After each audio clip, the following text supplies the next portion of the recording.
Hello दोस्तों, मैं doctor Shweta आप सभी का अपने चैनल पर स्वागत करती हूँ।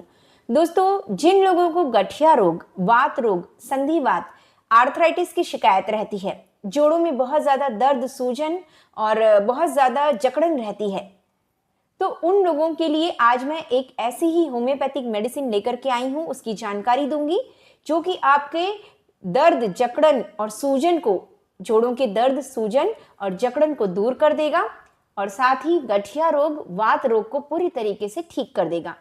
तो जी हाँ दोस्तों, आज हम एक्टिया स्पिकैटा 200 के बारे में बात करेंगे, उसकी साइंस एंड सिम्टम्स के बारे में बात करेंगे और उसके कॉन्स्टिट्यूशन के बारे में बात करेंगे कि उसकी पर्सनैलिटी कैसी होती है। तो चलिए शुरू करते हैं बिना देरी किए। दोस्तों, आइए जानते हैं एक्टिया स्पिकैटा के पर्सनैलिटी के बारे में कि वो पर्सन कैसा होता है। एब्सेंट माइंडेडनेस का मतलब होता है कि वो पर्सन बहुत ही ज़्यादा फॉरगेटफुल रहता है, भूल जाता है, डिस्ट्रैक्टेड रहता है, अटेंशन नहीं रहता है और अपनी ही दुनिया में गुम रहता है। Alternating with confusion of the mind, मतलब कि एब्सेंट माइंडेडनेस मतलब अपनी ही दुनिया में एक समय वो गुम रहेगा और दूसरे ही समय वो कंफ्यूज रहेगा। फियर ऑफ बीइंग अलोन, मतलब उसको अकेले रहने से बहुत ज़्यादा डर लगता है। Fear of death at night, मतलब रात के समय उसको मौत का भय सताता है। आइए जानते हैं इसके सिम्टम्स के बारे में कि क्या सिम्टम्स उसमें होते हैं।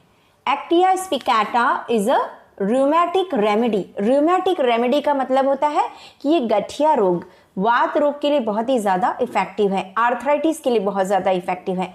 एफिनिटी फॉर लोकोमोटर जॉइंट्स, तो जो लोकोमोटर जॉइंट्स का मतलब होता है elbow joint, knee joint, shoulder joint और हिप जॉइंट, रिस्ट जॉइंट और नेक जॉइंट को ये बहुत ज़्यादा अफेक्ट करता है। तो जिन लोगों को ये सारी जॉइंट्स में पेन रहती है, सूजन रहता है और जकड़न रहती है, तो उनको एक्टिया स्पिकैटा 200 ज़रूर लेना चाहिए। Acts upon joints, specially small joints, तो ये जॉइंट्स को बहुत ज़्यादा अफेक्ट करता है, लेकिन स्पेशली ये स्मॉल जॉइंट्स को अफेक्ट करता है।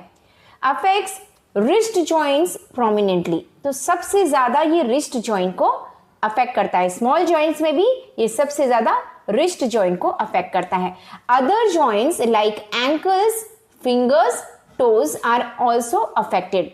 बाकी कौन से जॉइंट्स को ये अफेक्ट करता है? एंकल जॉइंट को, बाकी के और स्मॉल जॉइंट्स को भी ये अफेक्ट करता है, लेकिन ये स्पेशली रिस्ट जॉइंट को अफेक्ट करता है।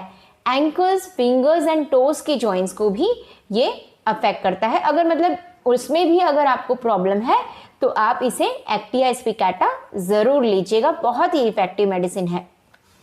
रिस्ट रूमेटिज्म, मतलब रिस्ट में अगर वात रोग हो गया है, आर्थराइटिस हो गया है, तो उसके लिए बहुत ही ज़्यादा इफेक्टिव है actaea spicata. It is specially suited to men, cimicifuga to women in old age. तो ये स्पेशली जो है एक्टिया स्पिकैटा जो होता है वो मेल पर्सन को बहुत ज़्यादा सूट करता है ओल्ड एज में।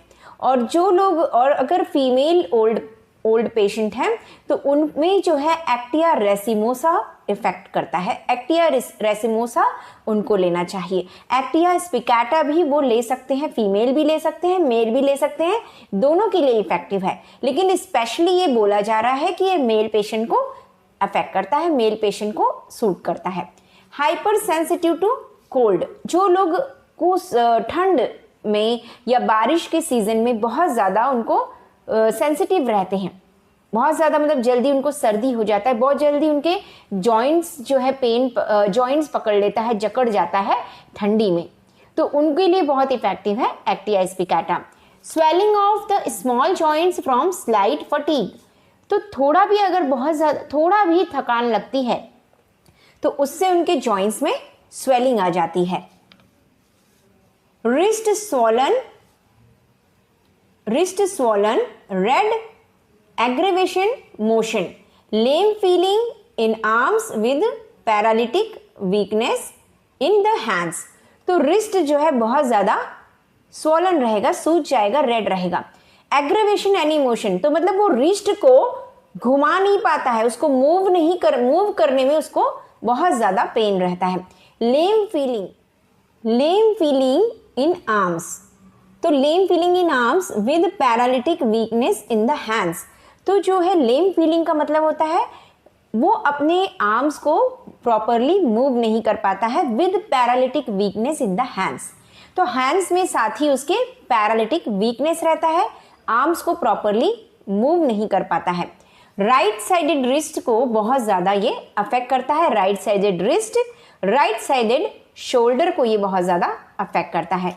Joint pains are of violent tingling, tearing, drawing character and aggravated by touch and movement. तो जो जॉइंट्स पेन होते हैं वो बहुत ज़्यादा सीवियर पेन होगा, झंझनाहट रहेगी, टियरिंग टाइप पेन होगा, जैसे फट जाएगा, दर्द से फट जाता है, फटने जैसा पेन होगा। और एग्रेवेशन जो होगा उसका वो बढ़ जाता है, दर्द टच करने से, मूव करने से जॉइंट पेन्स बढ़ जाते हैं।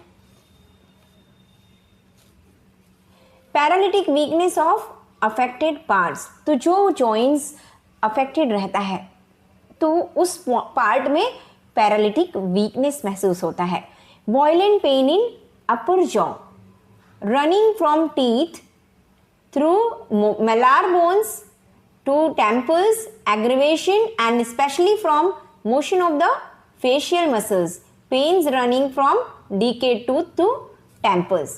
तो जो पेन होता है वो बहुत ही सीवियर टाइप का पेन होगा, वो अपर जॉ में होगा, पेन पहले स्टार्ट होगा और वहाँ से वो टीथ में जाएगा, दांतों में जाएगा दर्द, वहाँ से दर्द जो है मेलार बोन्स में जाएगा, चीक बोन्स में जाएगा, फिर उसके बाद में ये टेम्पल्स में जाएगा pain.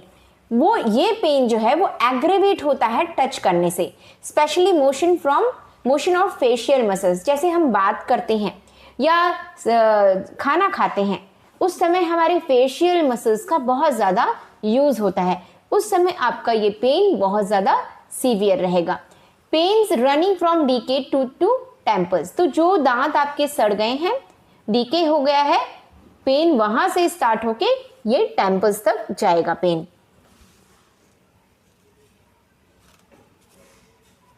Pain as of rheumatism in the face, तो फेस में आर्थराइटिक टाइप पेन होगा, गठिया रोग, वात रोग में जिस तरीके का पेन होता है ऐसे ही पेन फेस में होगा।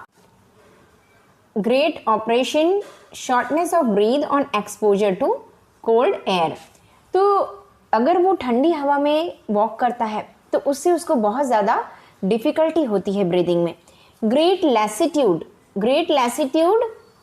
Debility after eating, walking in open air और मच टॉकिंग। तो जो है ग्रेट लैसिट्यूड होता है यानी कि फिजिकली एंड मेंटली बहुत ज़्यादा वीकनेस लगेगा, थकान महसूस होती है और लैक ऑफ एनर्जी होगा। आफ्टर ईटिंग मतलब खाना खाने के बाद ये सारी तकलीफें उसको महसूस होती है, बहुत ज़्यादा वीकनेस लगेगा, फिजिकली भी मेंटली भी। वॉकिंग, और जब वो ओपन एयर में वॉक करेगा तब, और बहुत ज़्यादा अगर उसने बात कर लिया होगा तब भी उसे फिजिकली एंड मेंटली वीकनेस लगेगा, लैक ऑफ एनर्जी लगेगा, थकान महसूस होगा। Tearing darting pain, cramp like pain in stomach, epigastrium. तो tearing darting type pain, tearing मतलब जैसे फटने जैसा पेन होगा, और डार्टिंग पेन का मतलब होता है sudden sharp electric shock like pain होता है जो कि शिफ्ट होता है एक पार्ट से दूसरे पार्ट में। क्रैम्प लाइक पेन स्टमक में होगा, और एपिगैस्ट्रियम यानी कि चेस्ट रीजन में पेन होगा, सडनली आएगा, इलेक्ट्रिक शॉक लाइक पेन होगा और पेन मूव करेगा एक पार्ट से दूसरे पार्ट में with difficult breathing and sense of suffocation. तो ब्रीदिंग में भी डिफिकल्टी होगी और उसमें दम घुटने जैसा सेंसेशन होगा। दोस्तों, आपको ये जानकारी कैसी लग रही है मुझे कमेंट करके ज़रूर बताइएगा, और बेल आइकन प्रेस करिए, चैनल को सब्सक्राइब करिएगा, लाइक एंड शेयर ज़रूर करिएगा। Thank you so much.